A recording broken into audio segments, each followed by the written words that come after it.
Well, good afternoon, everybody. Uh-oh, there's that feedback. Good afternoon, everybody. How you doing? This Ms.B, Sunday afternoon, 1 p.m. East Coast time, a leader's voice right here on Storm Talk 365 Radio with Cazel and her special guest, Conrad for City Council. I'm not going to mess up that name. I ain't even going to try. But that's the first time joining us. Welcome, my guest. I am the CEO of Storm Talk 365 Radio, faith-based podcast network, where we help you to talk to the storms in your life. I'm also the CEO of Storm Radio 24/7, where we talk about arts, business, entertainment, and more. But today, Cazel Levine has brought a special guest, and I'm excited. Cazel, thank you so much for inviting your guests, and Conrad, thank you so much for appearing on A Leader's Voice. Thank you very much.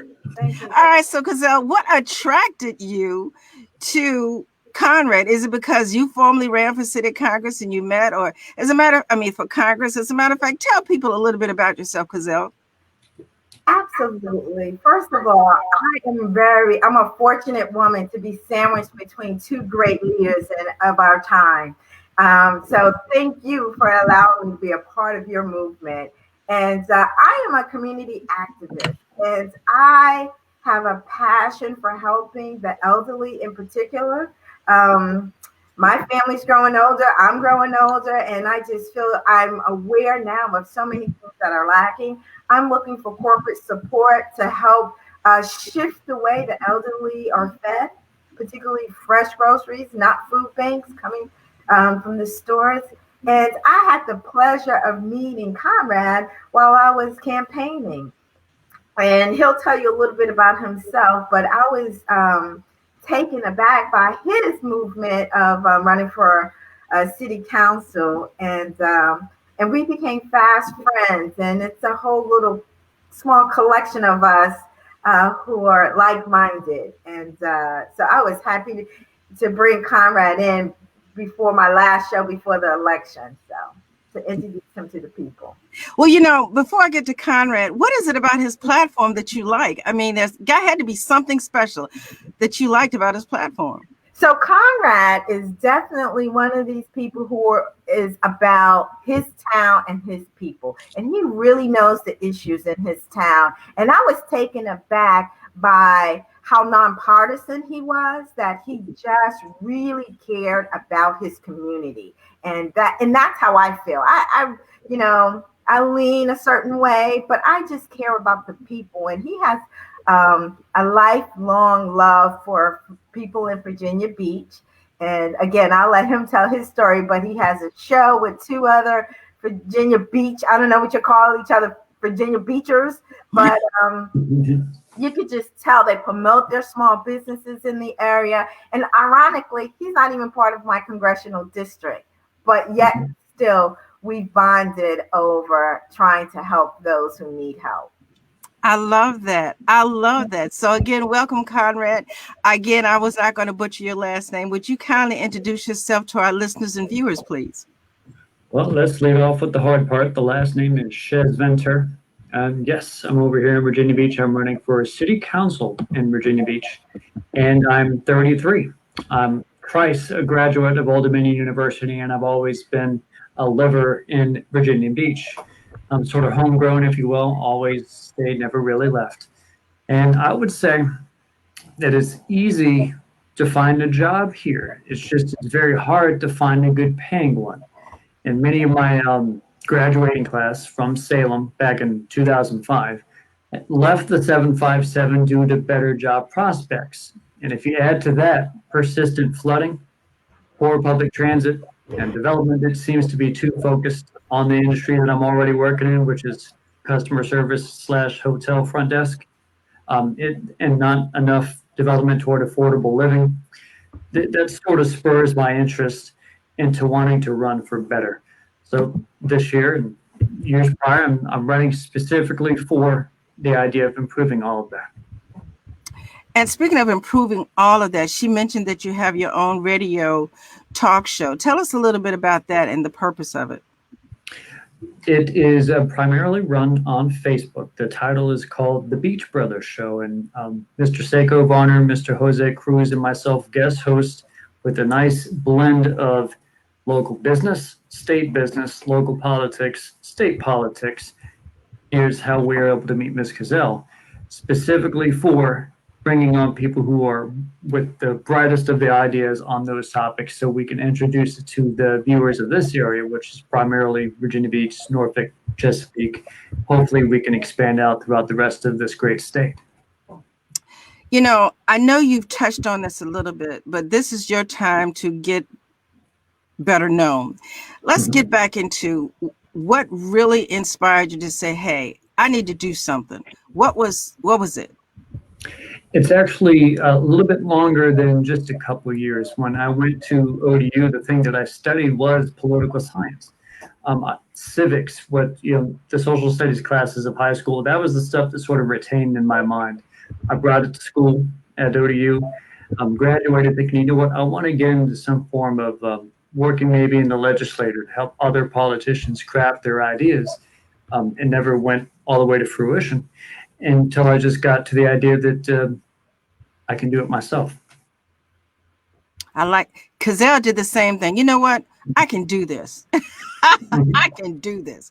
So after you decided to run, did people look at you and say, really, you're going to do what? Why are you doing that? What kind of support did you get from your community? A lot more than I expected, because I'm sort of generally an unknown. I don't really have a lot of big establishment behind me. I don't have a lot of money. It's all pretty much mine. In a good Virginia Beach City Council race, in a year like this where it's also Senate and House of Representatives and the presidential election year, you need to raise a lot of money in order to be seen as competitive. But I think I can be competitive without needing to do that and just sort of rest on myself, if that makes sense. Rest on yourself. Yeah, it does. And Cazel can attest to that. Cazel, you know, we're talking about a lot of issues, both locally and nationally. And we're not even going to talk about statewide. That's another story. But, you know, not just for city council. In your opinion, what is the real importance of voting? Is it because Blacks died to give us the right, or we want to keep the negative? What do you think is a real important issue for voting?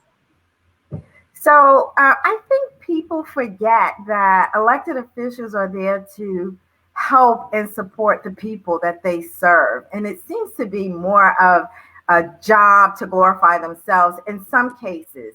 And it becomes harder and harder for politicians to focus on the people they serve. The reason that I think it's important that we vote is because of the past. Like you said, there are people who fought for the Black community to vote. There were, you know, people in history who fought it for women to vote. And us as a country, we fought against the British, so for our own freedoms. And so there are many reasons in the past for us to continue to vote so that we won't repeat the past. But also the present.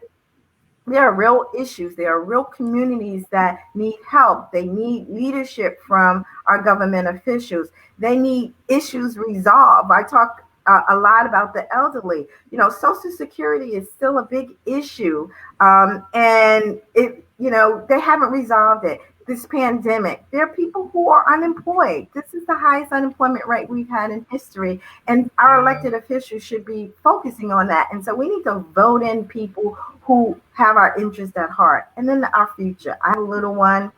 Conrad himself is a little one, a young man.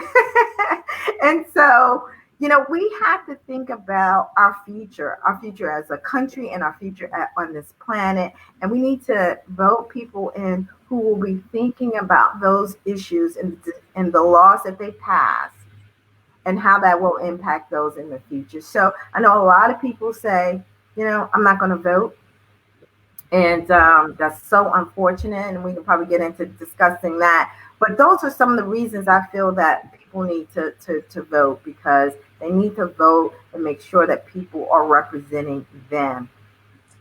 You know, Conrad, you're running for city council locally. We're not going to get into the nationals and whatever. What do you think the significance of voting is among Virginia Beachers? Because a lot of people don't vote local. They're like, okay, I just check. And then before you know it, it's like, how do they get in office? So what do you think the real important reason for voting is on the local level? Well, the catch-all phrase has always sort of been all politics is local. But if you do look at the turnout rates, especially in a year like this, you would see the most people are going to vote for president, then a slight downtick for Senate, even slightly down for House of Representatives. You get to a race like mine, city council, and you're like, where most of those people go? And then that's why you might find some of the more entrenched, decades long in power are able to stay there because they're the only ones that can sort of stick in the mind of the general voter who decides to turn over a couple pages of their ballot and get to city council. I would want to try to be exemplifying the idea that we are just as important on the other side of the ballot. And the very things that you might want to go to city council to raise an issue about, air a grievance, like flooding, that's not really going to be handled too well from the top down. You need to do it from the bottom up. City council is one of the best places to do that. Absolutely. Absolutely. We got to start local. And a lot of people don't realize the local elections do impact higher ups. But on that note, Conrad, before I move on to Cazel, why do you think some people refuse to vote? Is it because they think it's somebody else's responsibility? I mean, why refuse to vote when you have that right? I think it's more of a case of disillusionment. They feel like they have personally been forgotten by those in power. And if they dare to raise their voice, and I don't mean like young, I mean like, here's my vote, are you listening? They weren't really listening to begin with. And if they see something that's not improving year after year after year, they're going to be less inclined to want to put in something they never thought they actually were. Like if it's more of a symbol as opposed to a legit thing. Again, that would be another thing I would want to do is to help them think that they, the voter, actually matter. In a race like mine, it's going to be probably over 100,000 people voting, and I want every single one of those to think that they are just as important as the entirety of the 100,000. Wow.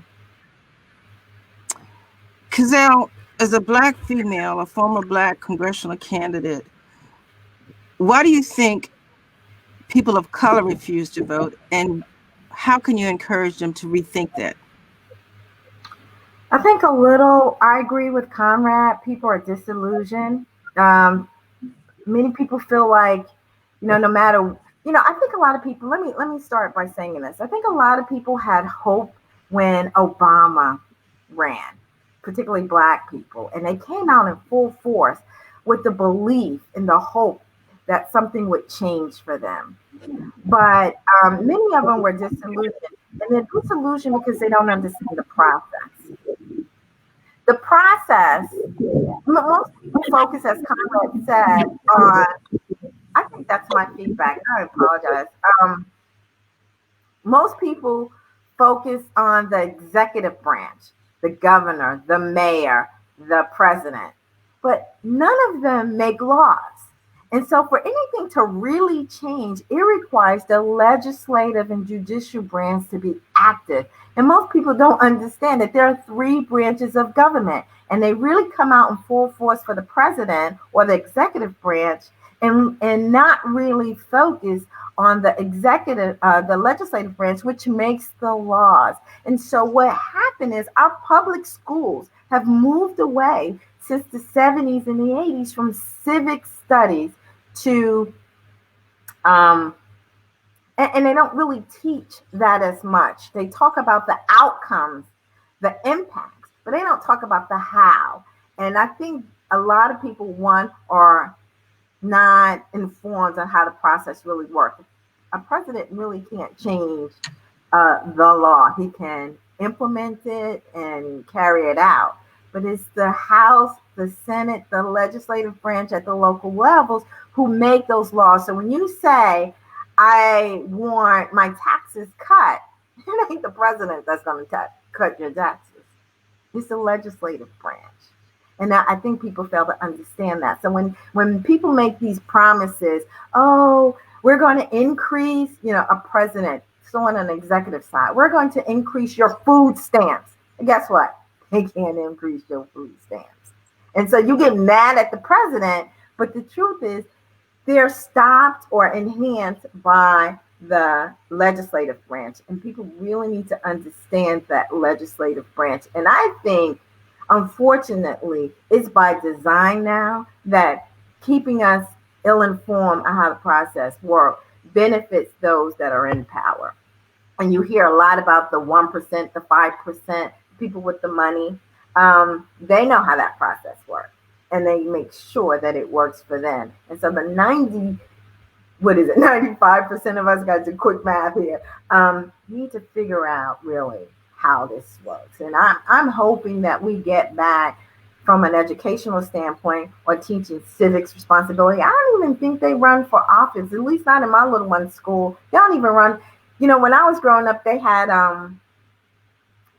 office in high school and elementary schools. You ran for office. So you kind of get a sample of how the process works. They don't run for office, not at least not in my little one's school. They don't do that anymore.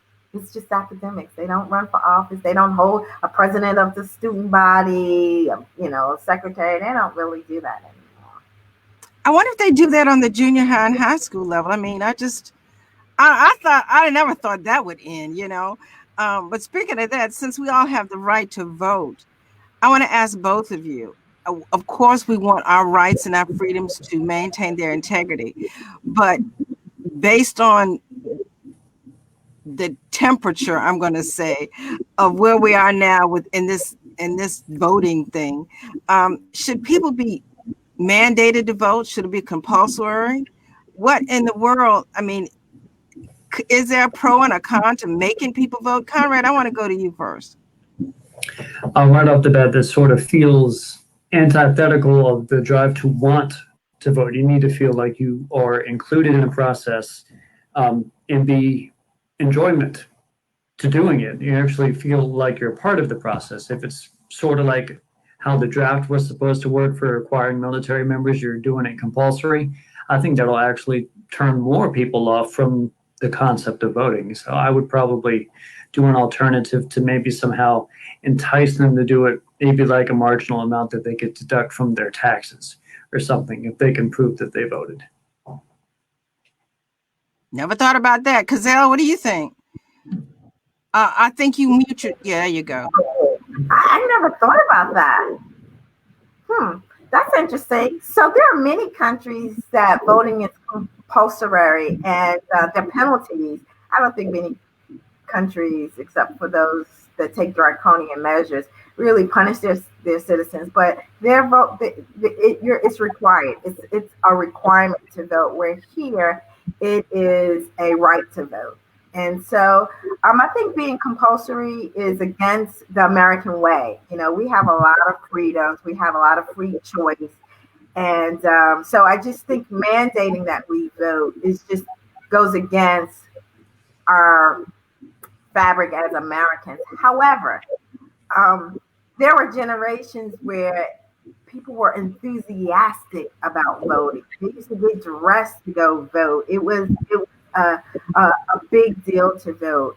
And it seems like it lost its luster to vote. And it has a lot to do with the partisanship, and that the myopic is a very narrow view of what they want to talk about. And what often they talk about, everyday people feel like they're talking either above them, around them, but not to them. And you come around, and which is one of the issues that I had when running. You only come around when you need my vote. And then I don't see you for whatever your term is. You just show up and say, oh, this is what I want to do for you.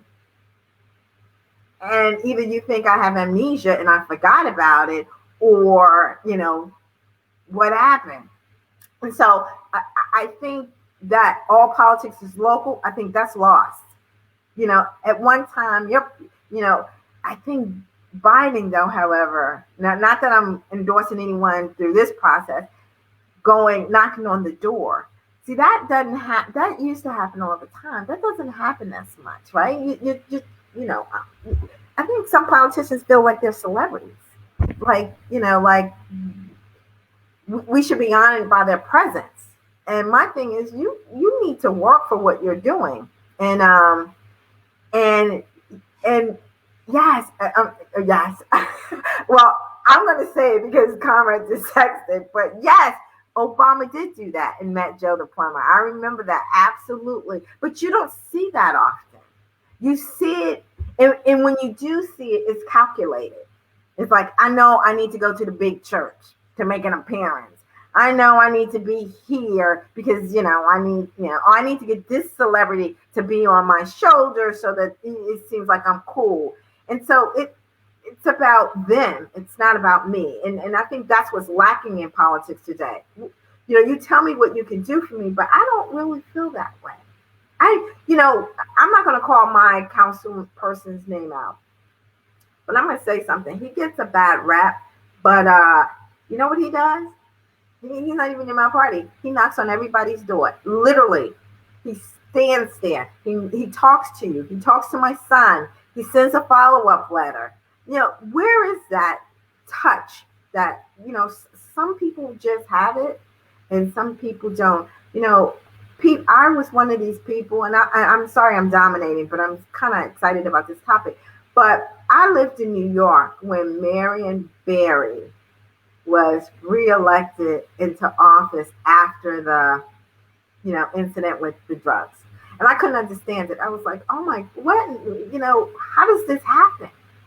And then I worked in Washington, D.C. at the Attorney General's office and had the honor, and I do mean honor, of meeting Marion Barry. And after that meeting, I understood why he was reelected. This man made you feel that you were important. And if he said, literally, if he said he was going to do something for you, he did it, but on a personal level. Now, I was some young girl coming from New York City, met him, was like standoffish. And he's like, hey, I'm going to introduce you. It was to this anchor because I was working on this project. And I'm thinking, whatever. The next day he called. And see, that's what a real politician do. Make you feel important and carry out their work. So, yep, I'm on that bandwagon. So people say, like, how does some people get reelected? It's because of those personal touches and promises kept. I'm going to take a short break, but Conrad, when I come back, one of the things that you said that I want to piggyback on with Cazel is, no, we should not mandate, but I like what you said. Give them something to be motivated by. You know what I'm saying? A reward system, not necessarily compulsory, but if you vote, this will be done for you. If we can prove that you vote, we can do this for your community, your finances, the support from the financial community would go up. In other words, do something to give them an incentive, because Cazel said they're just not motivated to do it. Why should they? Because they feel let down, out of touch. So I'm going to take a short break, and Conrad, when we come back, I have two questions for you. How can we consider motivating or encouraging people to vote, and what is it that you're going to do to connect with your community? Okay.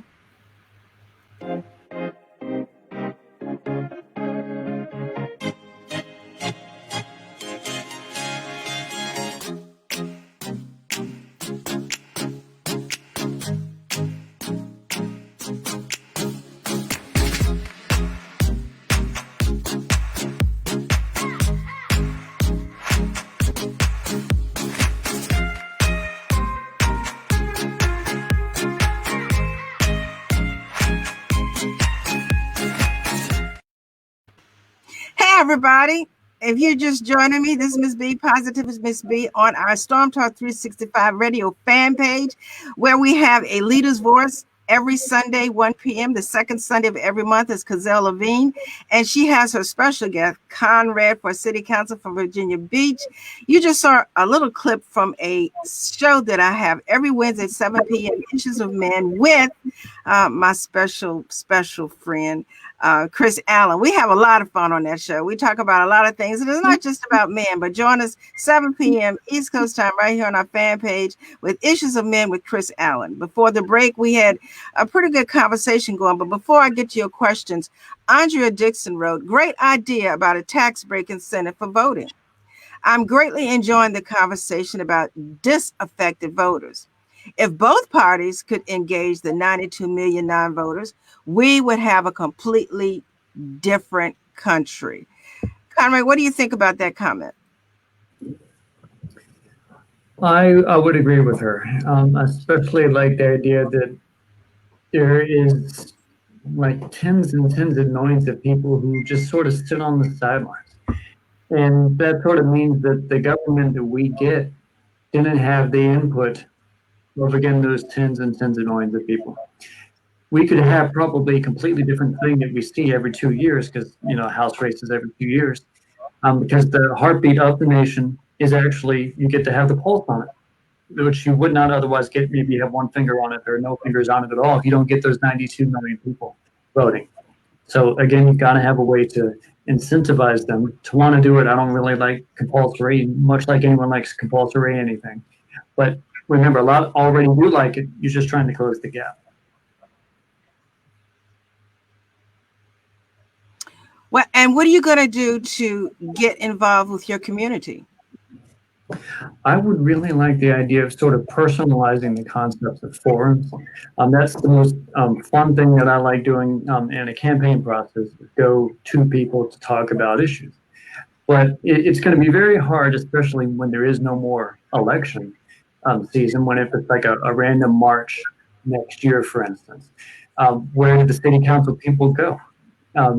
Ms. Cazel mentioned that she really liked hers even from a different party because he goes door to door. Well, it might not be so easy to do that in a city this big, for instance, because we have like an at-large system, and that's like 440,000 people that I would be representing. It would be very hard to knock on all those doors, but I could encourage them via social media to come out different areas of the city to restaurants, maybe every Friday, to have direct conversations with people. Simple idea to me. Pretty good. You mentioned early on in your introduction that you're pretty much financing everything as far as your campaign is concerned.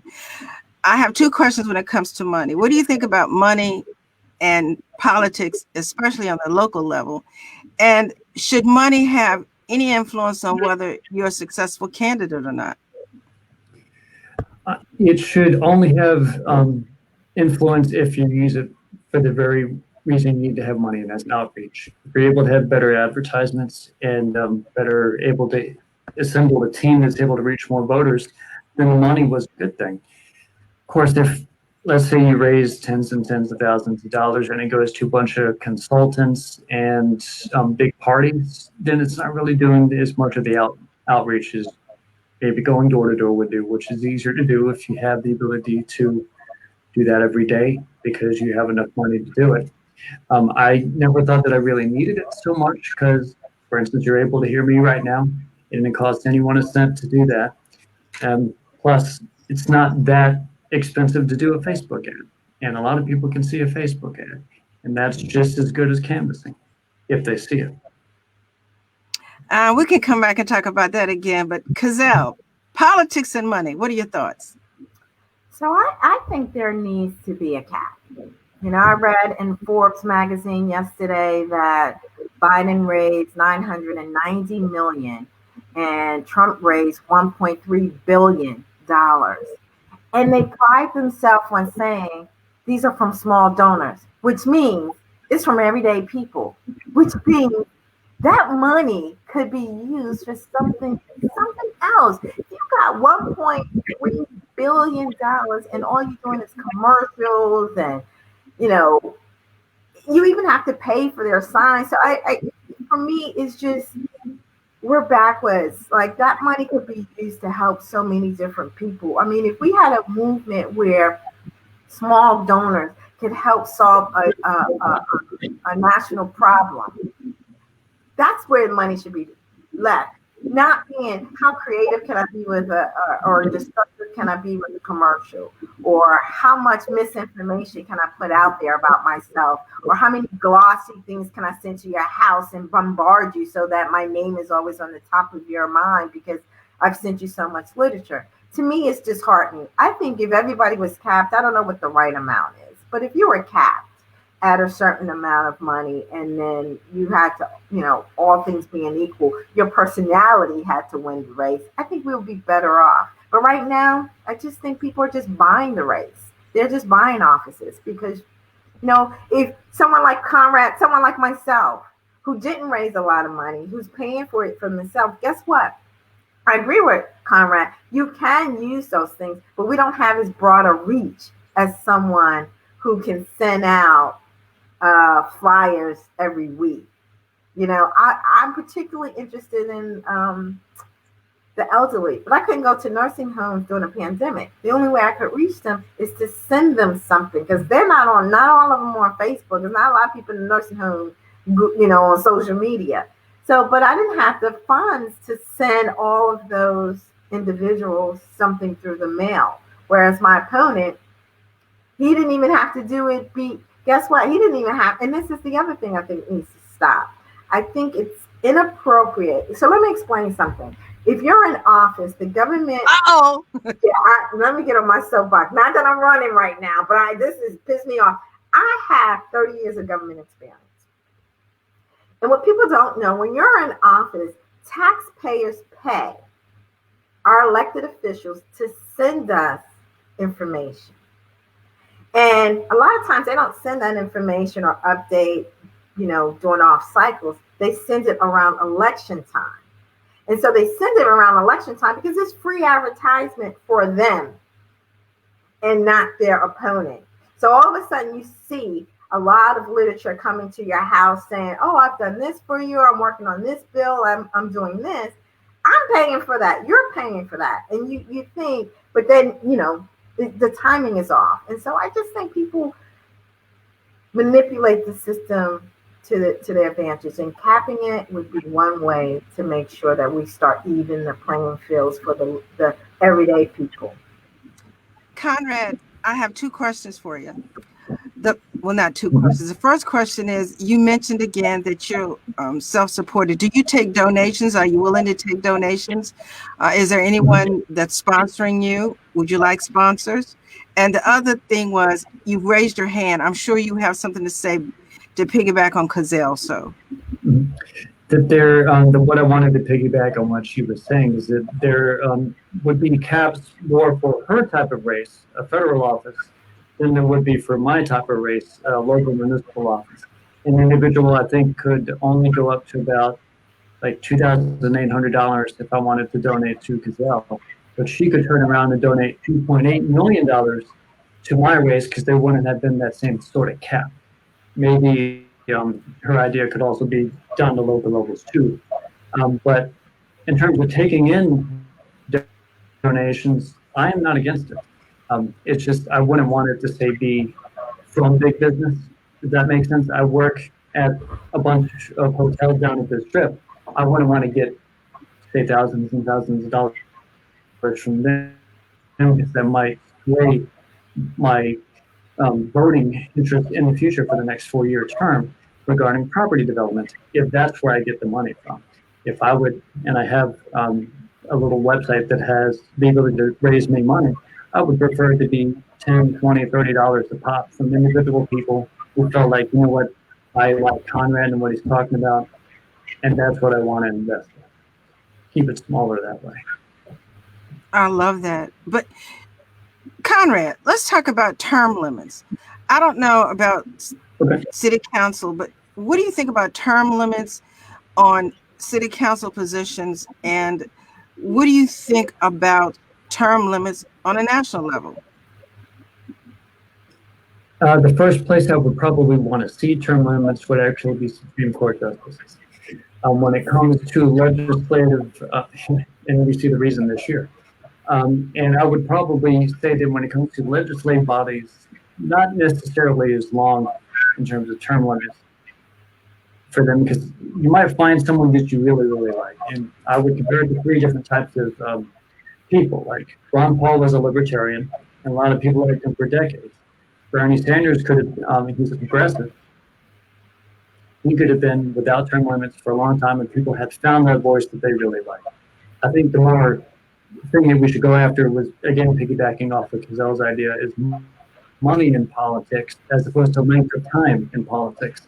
Because the money is the thing that's the corruption, not so much just being there. So I don't think every single seat needs a term limit, but some could. Wow.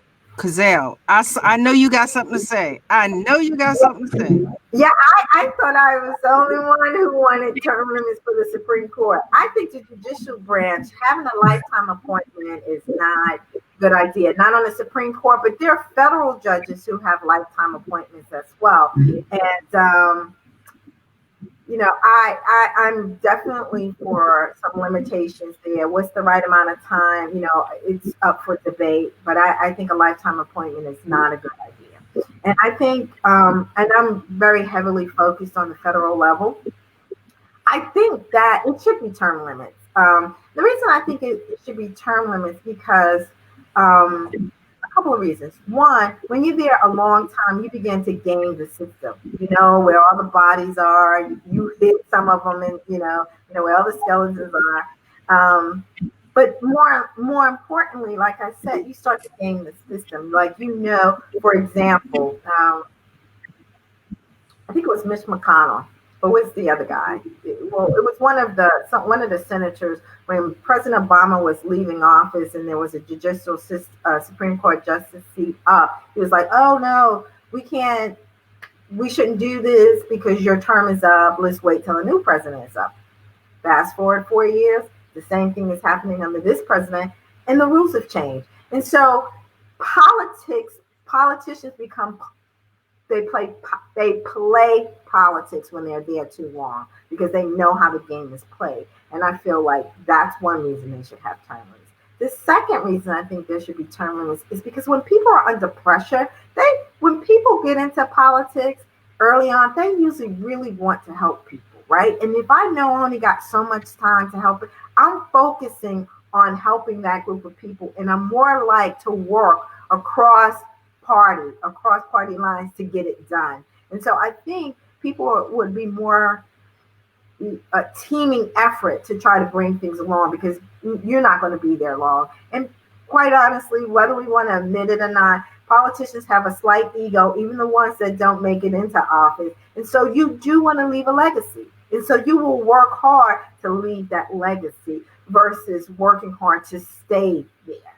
And I think that's when you're there so long, you work to stay there, and not necessarily giving the people what they deserve, but working the system so that you can stay there. But if you know you only got 2 or 3 terms, you're more apt to try to get something done.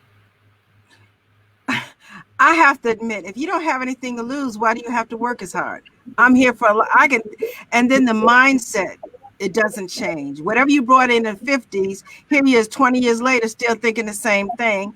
And, we're going to keep it doing this way. We're going to keep doing it that way. And anybody new coming in, well, we've always done it this way. Well, maybe that's why it's time to change. So I'm a firm believer. You can't put new wine in old skin. But Conrad, again, we both want to thank you for taking the time for coming on the show. We're right around 20 minutes left. I want to give you an opportunity to comment on anything that has been said, or to share more of your platform and explain to people why they should consider voting for you. I'll lead off with where my focuses are.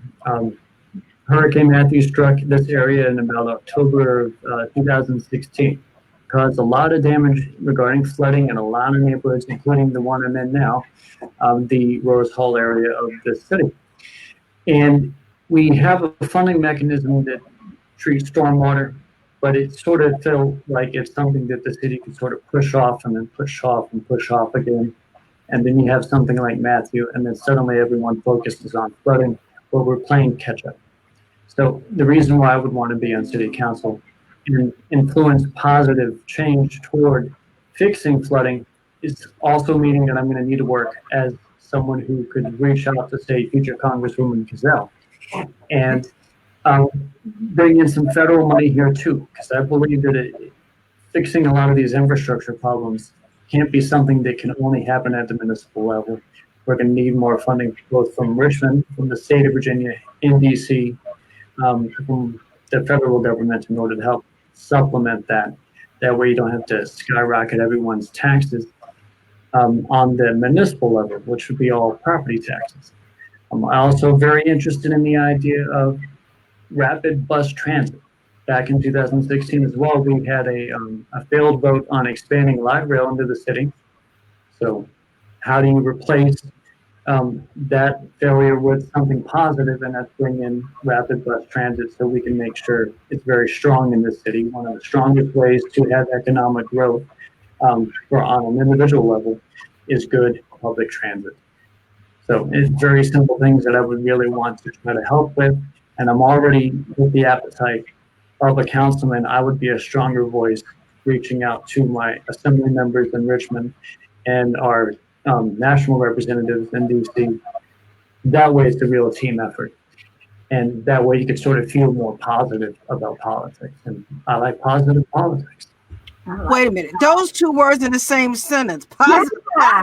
Lord, you've been praying, son, because, oh, Lord, positive. Okay, let me stop. I'm sorry, I didn't mean to cut across you. Would you like to continue, or was that your closing remark? Those are the main things with which that I would want to do. And that's why I believe people should vote for me, and because they should also be being enjoyment about politics, like we touched on earlier, and be positive about it. Exactly. And one more question before we go. Encourage them to vote. Tell them again why it's important to vote, especially on the local level. It's important to vote because these city and council and school board members are leading the local government that you live in. Make sure, Virginia Beach voters, if you are watching, that you want to make sure you finish the entire ballot. You have your representation, your literal voice, go to City Hall and school administration, because without it, you're leaving yourself behind if you don't vote. Cazel, closing remarks.